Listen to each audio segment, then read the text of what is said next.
అపోస్తుల కార్యాలు ఎన్నిసార్లు చదువుతున్నా కానీ, ఎన్నోసార్లు కొరింథీ సంఘంతో దైవజనుడు మాట్లాడుతూ, సంఘమా మీరెవరో తెలుసా, మీరు పత్రికలు, నువ్వు ఒక పత్రికవు. నువ్వు అనుకుంటున్నావు సామాన్య మనిషిని నువ్వు అనుకుంటున్నావు, కానీ దేవుని మందిరంలో అడుగుపెట్టి నువ్వు బైబిల్ చేత పట్టుకుని తిరిగే నువ్వు ఒక పత్రికవే. నువ్వు ఒక పత్రికవే.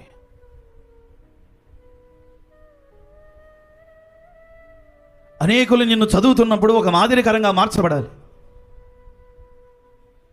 పరిశుద్ధ గ్రంథంలో ఉంటుంది, 2 కొరింథీ 3వ అధ్యాయం 2వ వాక్యం. 3వ అధ్యాయం 2వ వాక్యం.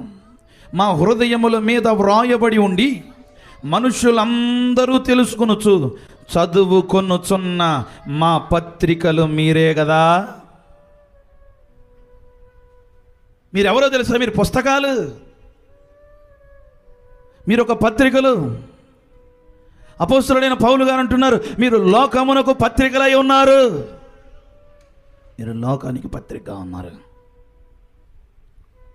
మరి నేను అంటాను ఈరోజు, నీ పత్రిక, నీ పుస్తకం తెరవగానే మొదటి పేజీ తీయగానే చదవాలనిపిస్తుందా, పక్కన పెట్టాలనిపిస్తుందా? అన్న ఒక్క మాట, నువ్వు ఒక పత్రికవు కదా. నీ పత్రిక చదివేవాళ్ళు, నిన్ను చూసేవాళ్ళు, నీతో మాట్లాడేవాళ్ళు, నీ పత్రిక మొదటి పేజీ తెరవగానే అబ్బో ఇది కరెక్ట్ కదా బే చిచ్చి.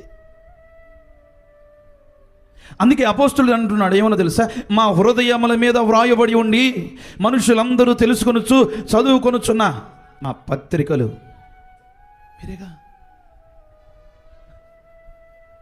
మా పత్రికలు మీరే కదా.